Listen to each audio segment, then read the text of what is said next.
Un château perché sur un volcan éteint, des souterrains militaires, des prisonniers morts dans l'ombre et des visiteurs qui affirment sentir une présence invisible les toucher. Bienvenue au cœur de l'Écosse. Le château d'Édimbourg domine la ville de Édimbourg depuis plus de 900 ans.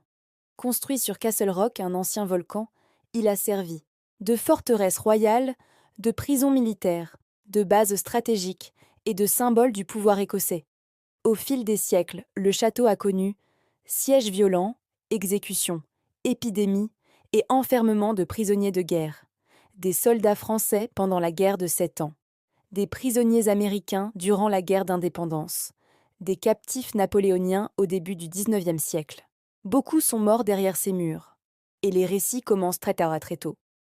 Dès le XVIIe siècle, des chroniques locales parlent d'un joueur de cornemuse disparu dans les souterrains.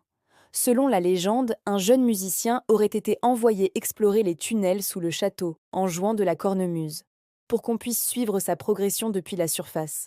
Le son se serait arrêté brusquement. Le joueur n'aurait jamais été retrouvé. Certains affirment encore entendre la cornemuse dans les profondeurs. En 2001, une étude scientifique inédite est menée.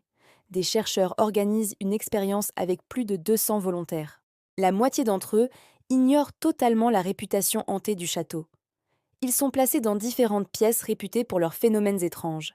Les voûtes souterraines, les anciennes cellules, les couloirs isolés.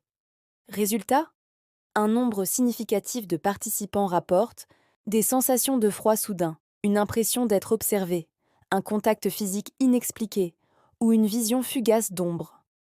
Ce qui intrigue les chercheurs, c'est que les personnes n'ayant aucune connaissance des légendes ont décrit des sensations similaires aux récits historiques, mais aucune preuve visuelle ou matérielle d'un phénomène paranormal n'a été captée.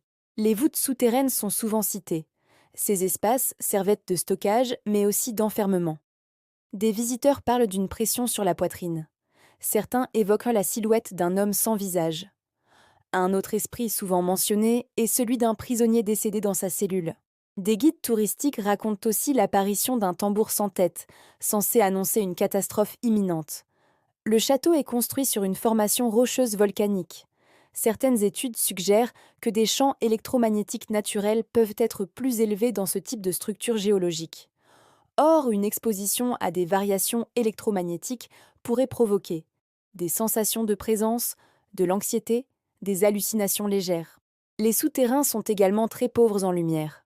Le cerveau humain complète ce qu'il ne voit pas clairement. Ajoute à cela l'histoire violente du lieu, l'atmosphère sombre, l'effet d'attente psychologique. Et tu obtiens un terrain idéal pour des expériences subjectives puissantes. Contrairement à un bâtiment abandonné, le château d'Édimbourg est parfaitement entretenu. Il est visité chaque année par des millions de personnes. Il ne repose pas uniquement sur une légende locale. Il a fait l'objet d'études structurées. C'est ce mélange entre science, folklore et témoignages contemporains qui le rend si intéressant.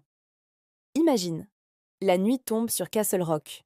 Le vent souffle sur les remparts, les voûtes plongent dans l'obscurité.